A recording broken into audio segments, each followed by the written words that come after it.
first ceremony was like I connected to her like so much. I believe that this is my path. I need to work with the medicine. I need to go to the jungle, and I need to learn how to become a shaman or just a healer, because it's just yeah, it's just amazing. And this shaman was approaching me like, yes, you can do this. You are the one. You are chosen for this path, and you can come with me, and we learn this together. And then he started to become like sexually coming close to me, which didn't feel good. I was still under the medicine, so it's like you are very very sensitive. You are open, wide open, like, and that's not okay, because you don't even know that it is not okay. You feel like this is great, because the medicine just opens you up so much that you have not don't even have like vision. And yeah, I got into this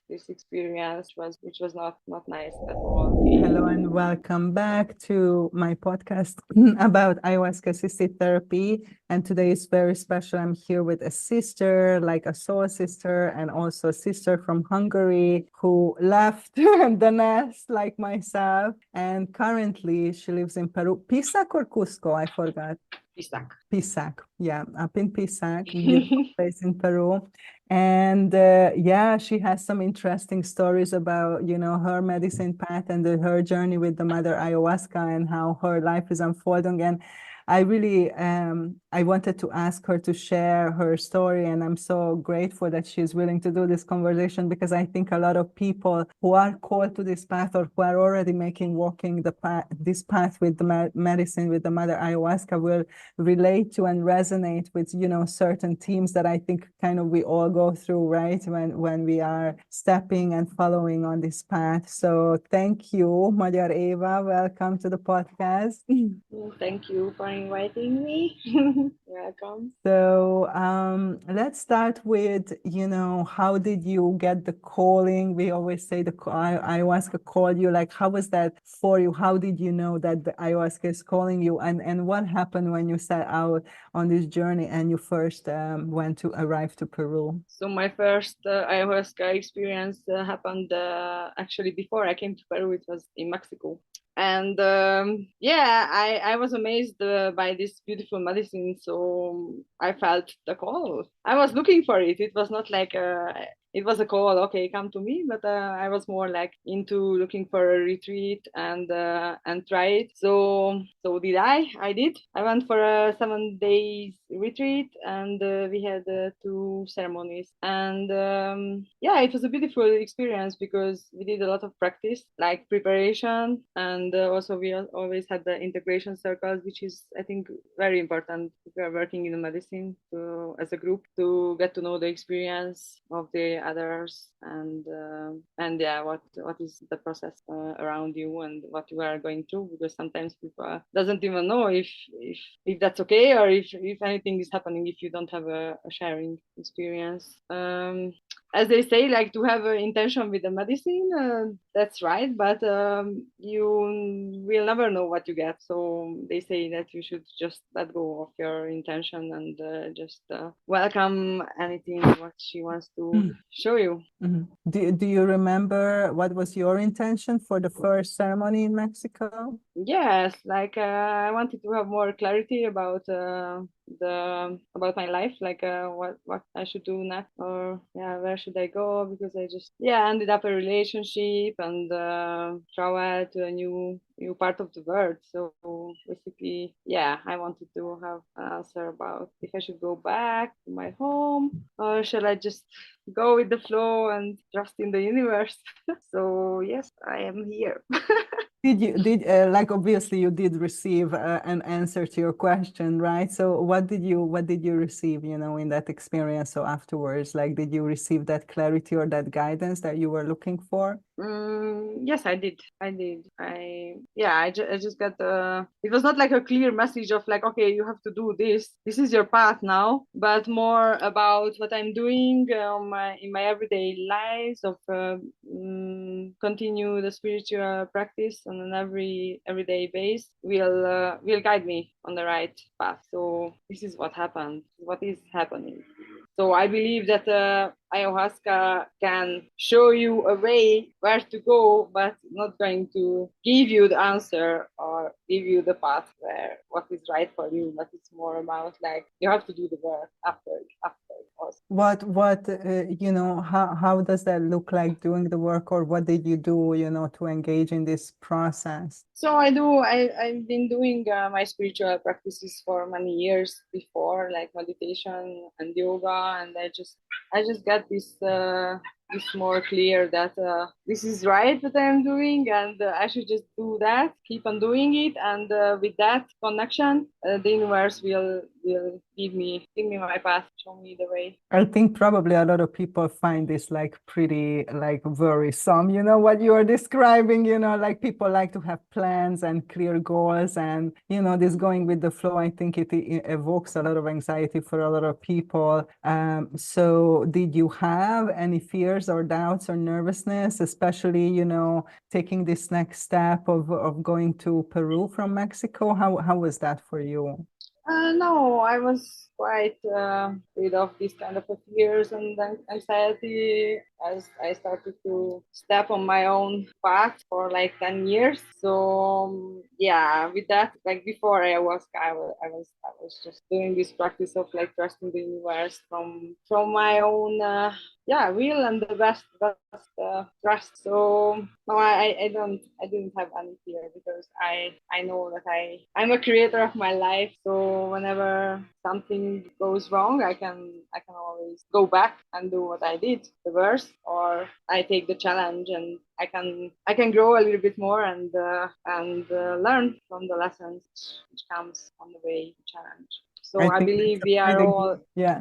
we are all if we can get out of our comfort zones, we can always just go and learn and see that our life can just be different and hopefully better. Yeah, I think that's pretty good attitude, to have towards life. And it's very similar, how I live my life, even though I have to say that I still have some, like fears and doubts coming up, when you go into the unknown. And, I don't think that that's necessarily like the lack of the fear that people have who are choosing, to go on a different path. But definitely, that it requires a certain kind of courage, and trust, to follow that, because this is like the path less traveled, right? It's you are kind of swimming against the current when you live your life in this different way.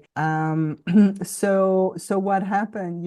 Like you felt that your next step is to go to the source and to go to Peru, and that's what you did. And how did that unfold for you? Yeah, so basically, I was in Mexico after the first ayahuasca experience, and a friend of mine was asking me if I would go and join to her to come to Peru for a visit or a travel. But of course, I didn't have any plans, so I just got the one-way ticket and here I am almost a year living and basing in Peru. So yeah, when I came to Peru, I was shocked about this all around medicine and all in one, like everything is together. I was really surprised because for me this medicine was so sacred, and I could never imagine that you can just find it on the street and go to a ceremony and pay for it just as up like right now, like drinking a cup of cacao. And then I was just like, okay, stop for a minute, just let's see what is here. And I was not called to take any medicines for many months. I felt already this land has so much power in it that it was working. The medicine is still working after, like, yeah, I believe that we all have different timing and processing medicines, and for me it was very powerful, and the integration just takes so long. And being here around these powerful big mountains, just yeah, this is the medicine for me. What happened then, once you decided or you were called to sit with the medicine? The first time Yeah, in in Peru. Peru. Hmm. Yeah, in Peru. So I found a beautiful place in the valley, like a small cocoon. It's like a little bit away from Pisac, from the center, so it's like a suburb. And I settled down in a beautiful hostel hotel, and I took over the business after 2 months. I had a great vision with the place of like doing yoga and creating a retreat place with it, and so I did. After 2 months, I took it over. Like the universe noticed to me, and I was like, I don't even know what is happening. I was just, this is for me, I guess, because I'm here. Everything was just like there. So I was not even thinking about like, oh, what if this is going to happen? Of course, there was these doubts and a little bit of fear, but then I'm like, let's just go and see what comes. And so I'm setting up a new business here, like a retreat center called Blue Lotus. And I had a guest coming from a yoga school, and he invited me for ayahuasca ceremony, like after kind of half a year being in Peru. And yeah, that was my call to sit with her again. And I had an amazing experience. People from the jungle, mostly women. It was a woman curanderos, healers, like a shipibo style. They are singing Icaro, this healing songs, and yeah. I was thinking about my first ceremony in Mexico, and comparing to that, this was just like a whole different level. I mean, as You mean because of the songs in Mexico? How was the music, or what kind of so yeah, song? because there is different type of like working with ayahuasca. There is this like the Brazilians who are just making just like, but they are making like a kind of a party and like uplifting mood of like dancing, and everybody's great. But this was this deep healing of like ancestral healings. And comparing to one in Mexico, it was more they had like medicine music, singing, but I didn't feel as safe and protected by them than like here. And also because in Mexico there was like the second ceremony we had, there was no woman in the circle, and I was really missing like the female energy, like to have that with ayahuasca. I think it's essential. Like I felt so lack of something, like something is not complete. And here I really felt that these people are really there. They are devoted to work with the medicine, and this is not their work, but this is their kind of like mission, or when you choose like something. And this is what I believe. Like in Mexico, the guy was working with the medicine. It was more like a normal guy who serves medicine. So this is all around in Peru, that you go and you sit with somebody you don't even know, and I think that's a huge problem. You should know the people who you are working with, because it can affect a lot your experience, even though you are the one who is working with the medicine. So it's not like somebody else is doing the work for you, but you should feel safe. And some people doesn't know what to do, how to breathe, and this is called them shamans. They are not really doing the real work for you.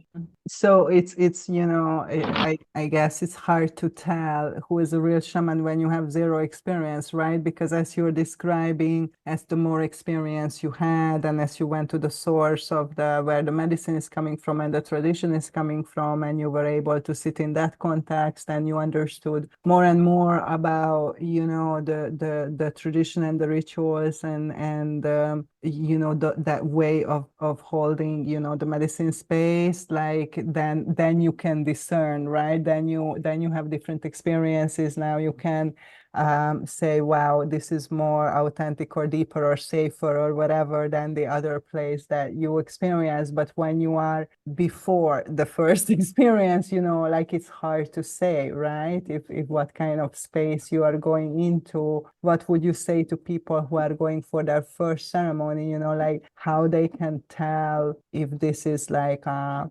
authentic place, safe place with integrity, or somebody who has, as you said, the shaman, and then they have their mainstream everyday life, and then they, by the way, serve medicine on the side or something like that, versus people who are devoted, and then that's their destiny and their life. Yeah, I mean, unfortunately, we couldn't even get the chance to meet with the shaman. Like that was also very, very strange. Like during this retreat in Mexico, that we didn't see the shaman before. We just met the first time when he came to serve the medicine, and that didn't feel right. So I would say like at least once you should meet the people who you would sit with, to have like an hour of like talk, and yeah, just listen to your heart and feel into it, what is best for you, what is really, it's you who decide, because I believe that everybody has different needs. So maybe for me that was not perfect, but maybe for other it's just completely good. So but yeah, I think that is really, I could never do a ceremony without knowing the person like again, like that. So I would have at least a small meeting before. Thank you. And we're gonna put the link in the description. Check out one of our latest on the blog called The Ultimate Ayahuasca Guide, where we give you guys, like points of and red flags, and how to discern a safe place from an unsafe place. And in the end of that article, we have a bunch of questions that you can ask the facilitator, the organizer, the shaman himself or herself, what to ask, what kind of questions shall you ask from a place, right? So if you need a little help with that, check out that blog post. We're gonna include the link in the description. So thank you for that. Okay, so you had this amazing experience with the ladies, with the female like curanderas, right? And what happened after? I get the message of ayahuasca gave me what I needed to get. So like that healing was really the spirit in me was just like an ancestor healing went through in my body, and I felt like, okay, now I am the one who needs to work on this, and give it this knowledge or to the people. So what I'm doing with this business is a beautiful thing that I got the chance to do, and I have the perfect space for that, to bring here the people and let them know about how they can heal themselves also with this beautiful medicine, or just without. Like medicine is a beautiful thing, but it's strong, so it's really, you cannot just have this like, oh, I thought that the medicine is going to give me the message. No, it's really you have to prepare with the right intentions, and then do the work. Like I really believe that we all should do our everyday practice of being on this planet and give back to Mother Earth what we get, and I'm super grateful to have this in my life. And yeah, I don't think I need more medicine like that, because I feel complete, and I feel amazed what I get, and I want to give this away in the best way I can. Well, that sounds very nice, but I know, that you were, in challenging scenarios as well in the medicine, and, you experienced some things that were not necessarily like safe or like professional, so to say. Can you tell people a little bit about your experience, that is really relating to, how to pick a place and how to know, where to go, and who is to trust and who is not trust, when we work with this powerful medicine? Yeah, so the first ceremony was like, I connected to her like so much. I believe that this is my path. I need to work with the medicine. I need to go to the jungle, and I need to learn how to become a shaman or just a healer, because it's just yeah, it's just amazing. And this shaman was approaching me like, yes, you can do this, you are the one, you are chosen for this path, and you can come with me, and we learn this together. And then he started to become like sexually coming close to me, which didn't feel good. I was still under the medicine, so it's like you are very very sensitive, you are open, wide open, like. And that's not okay, because you don't even know that it is not okay. You feel like this is great, because the medicine just opens you up so much that you have not don't even have like decision. And yeah, I got into this experience, which was not nice at all. So he took advantage of that, and I believe many of those do the same. And yeah, of course, I was like, yeah, that's so cool. He's taking me on this path, and I found my path, and this is what it is. And then he was just like very disgusting. Like when I told him like I don't want. I think he was really turning to like the opposite of the healer, like just very dark energy. And yeah, that scared me a lot, like and also just thinking back of like how the ceremony was, and if they're really there to heal you, or some of them just like we actually just want something from you. So yeah, from But that experience.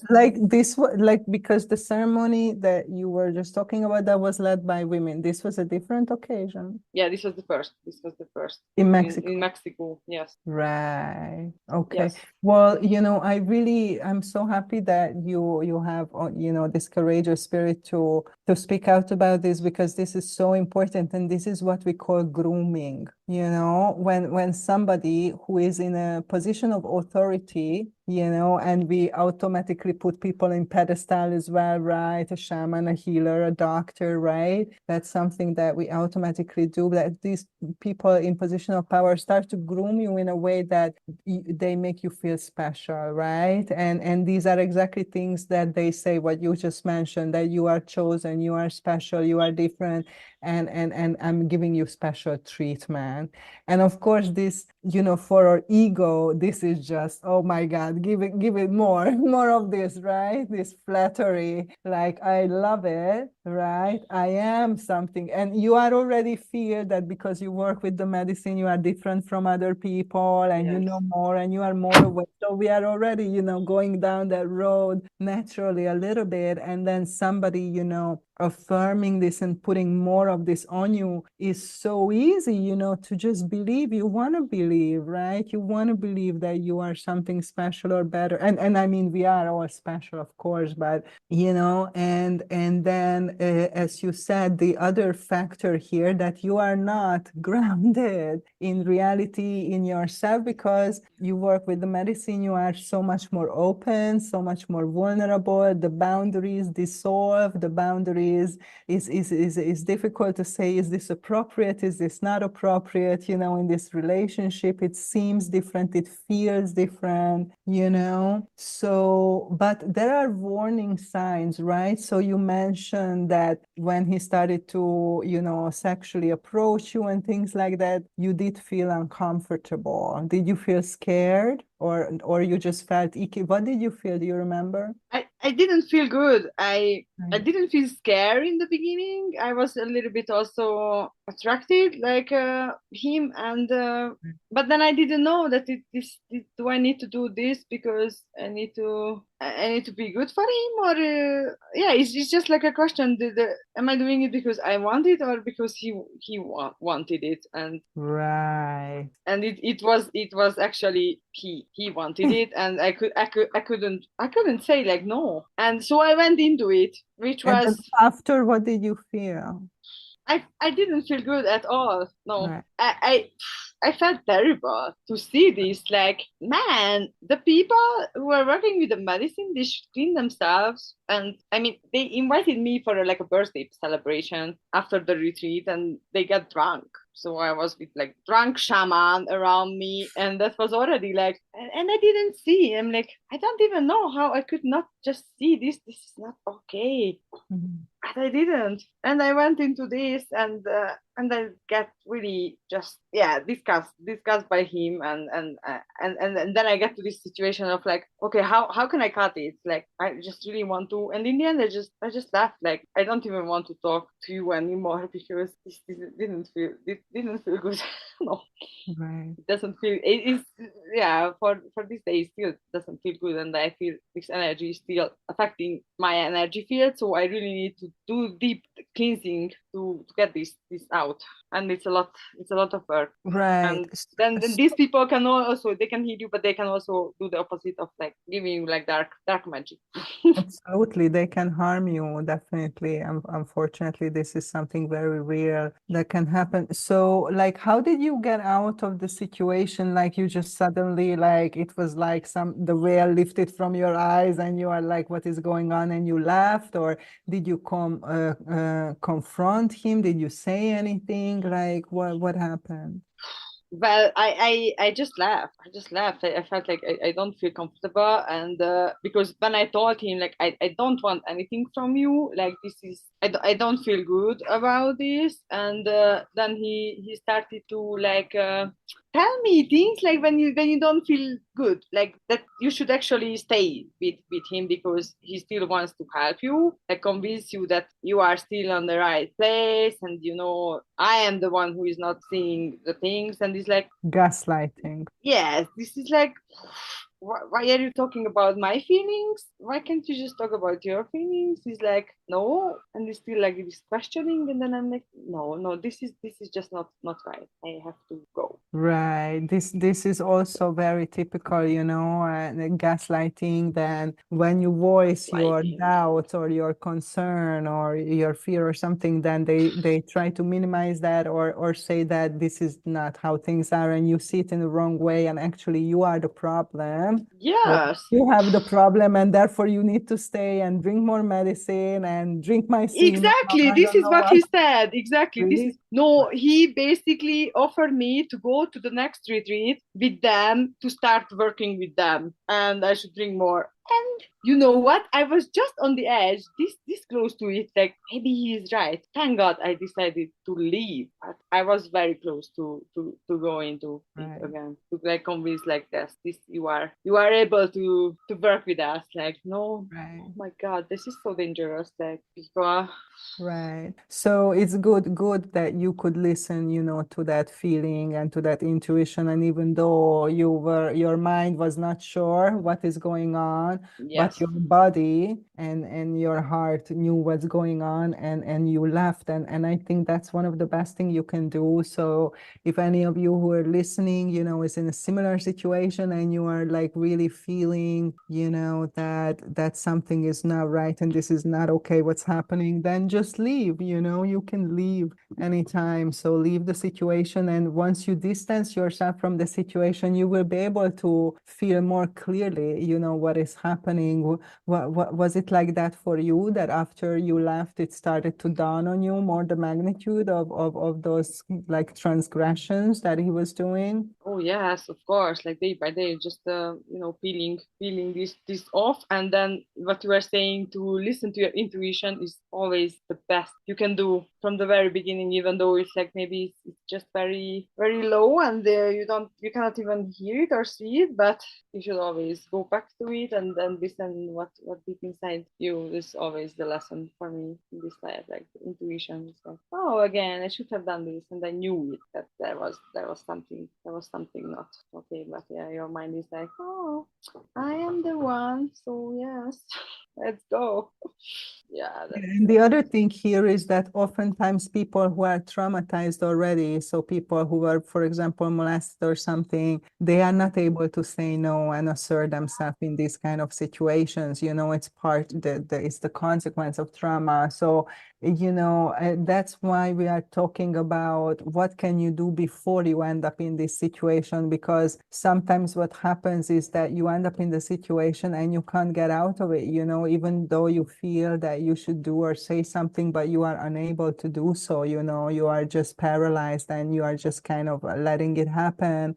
And so that's why it is so important that we try to prevent, this kind of situation and discern before, like we going into these spaces with people. And, as you said, like the reputation of the person and how these people live and what they do outside of the ceremony space can tell you a lot about the person and the integrity and the authenticity. Because obviously, you know, if somebody is like a drunk person and has an alcohol addiction, you know, and like outside of the ceremony space, that would be a red flag, you know, that you want to consider. So, but you know, this is again difficult when people are traveling, when you are traveling, when the shaman is traveling. So it's good to work with local people who are in the community, and you can ask around in the community, or look, you can, you know, talk to people and say, hey, like, what is the reputation of this person, you know, and that's super important. I think another thing that they often do is to ask you for favors. You know, that's another way of blending the boundaries. Help me with this, help me with that. There's like no compensation. They are not paying you. You are not really working for them, but they are kind of manipulating you or using you in some way, you know, to get some. Was this, you know, part of what he was doing, you know? Yes, Mm. yes, exactly. How did that look like? What did he ask for example? Yeah, like I could do, I don't know, singing, or playing music for him, like this kind of like he doesn't even know me, but yeah, do this, yeah, help me with, yeah, making the medicine, this kind of everyday thing what a shaman does, I guess. Right. And he was saying that's how you learn. You help me for free. Yes, yes, exactly, yeah. But it wasn't a clear agreement that, hey, you are my apprentice now and this is your duties and this is what, No, no, right. no, not like that, not like that. It was a choice I could do. It was not like you have to do, but Right, right. Because you know, apprenticing is okay, you know, there is nothing wrong with that, or some kind of exchange. Once you have clear agreements, you know, what does that entail, and you are consenting to it, right? But this didn't happen, right? when I started to feel like I don't want to do these things, and then I thought him I don't feel comfortable. He was not happy at all. Like he was really like surprisingly yeah, like very very dark, and then I felt scared, like this. Like what exactly? Did he say anything, or did he do anything, or threaten you, or imply something? But his energy just came out. I felt this very very not like helping, but more like, yes, Threatening? threatening. Yeah. Yeah, this is again, you know, huge red flag. Like if somebody tries to threaten you to stay in ceremonies, to stay in therapy, to stay in a retreat center and an apprenticeship, you know, or blackmail you, or you know, these Yeah, like I believe nobody else can tell you what you should do or take, especially not a medicine. When somebody else tells you should take the medicine, is like, what is that? How do you know what I need at the moment? I mean, right. it just came out from a medicine, and you are telling me to take more? Right, right.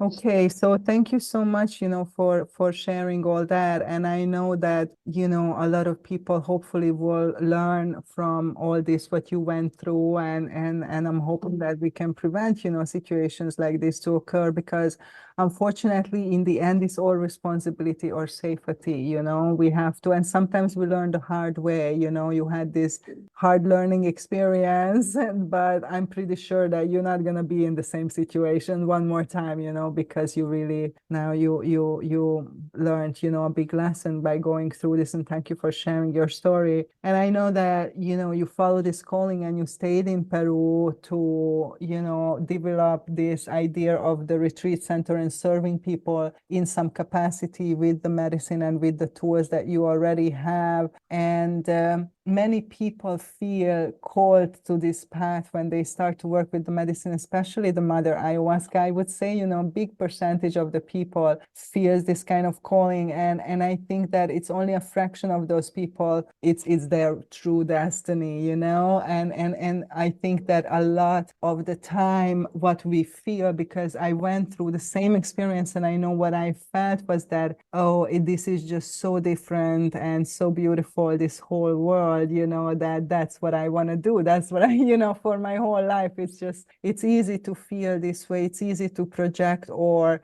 desires or, wishes and everything and say, oh, the medicine told me to do that. And I think also like a lot of people just, they have this naive idea of, if I just move to Peru, my life will magically be so perfect and everything will align and I'm gonna, live this great life. And I would like to communicate this idea that we need to come back to reality and somehow bridge these two worlds.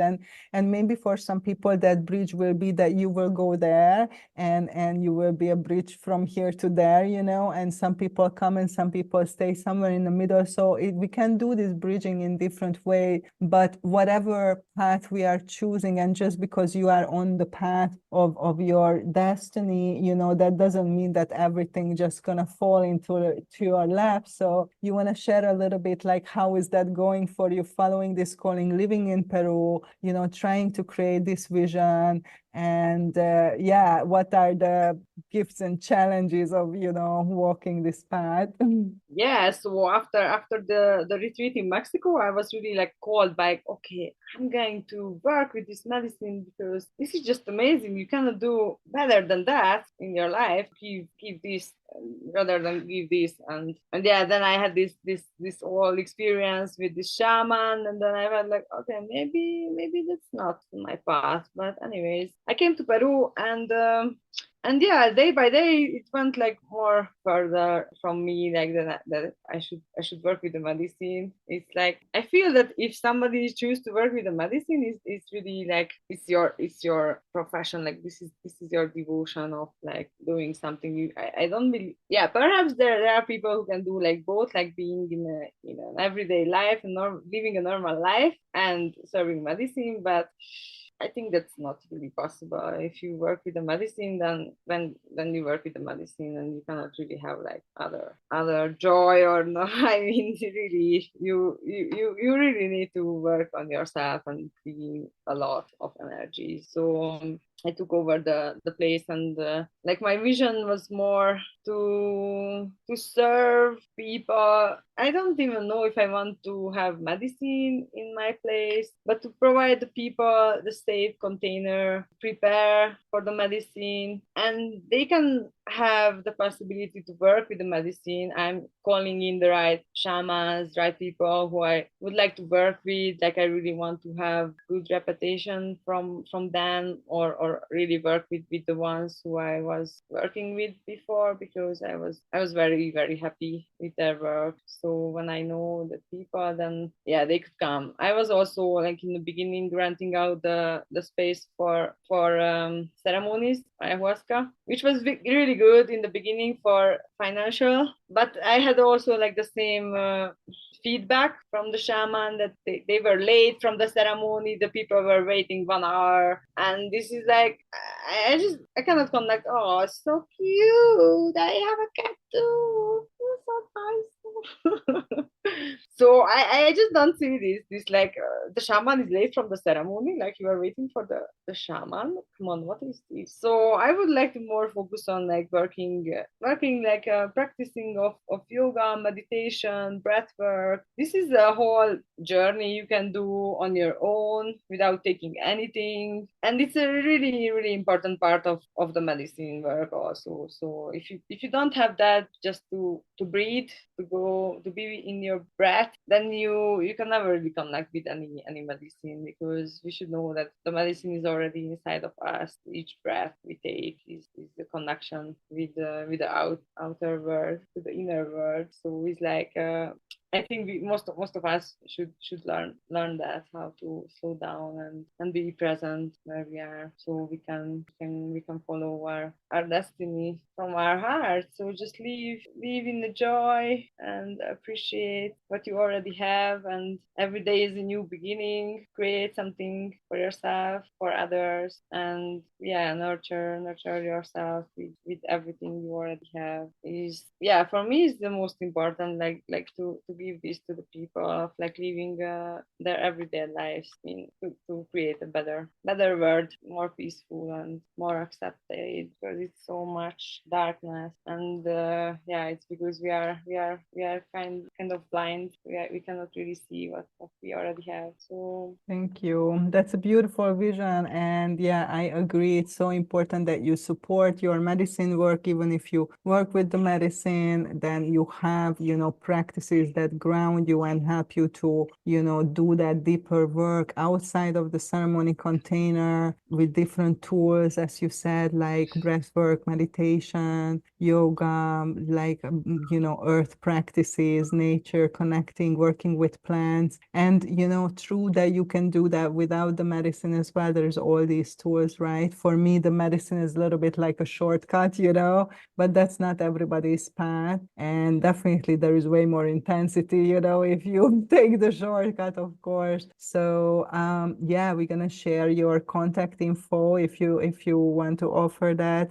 And the people who feel called to go to the source of the medicine, Pisac is super beautiful, and maybe have a connection there, or connect with a safe place, then we're gonna share your info so people who resonate with your vision can get in touch with you. And yeah. yeah, thank you. And also, like, really, like playing music, like to use your own voice. It's all medicine inside of you, which can show, the medicine can show this, but some people cannot see because they don't even know what is there. Yeah. So I think, like, if you go on a retreat, you should always find some things where they are doing a practice, because there are really retreats. I'm so surprised that they don't have any integration, any kind of like practice of like meditation and breath work, and it's like, so basically, what are you doing? I mean, you are doing the same as in your everyday life, but taking medicine. So you could just as well do it at home. I mean, yeah, Right. this is what I see all around, like here in Pisac and in Peru, I guess everywhere, like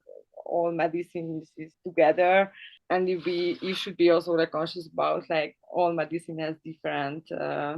effects on you, and you should, and if you are mixing it, you would never know what is what. Your brain is just Yeah. got a bit Yeah, fucked up. absolutely. That can be another conversation for another podcast, right? The sustainability and the mixing of different plants and all that. But definitely I resonate with what you were sharing. And thank you for sharing your stories. Thank you for being here. Blessings on your path, on your journey.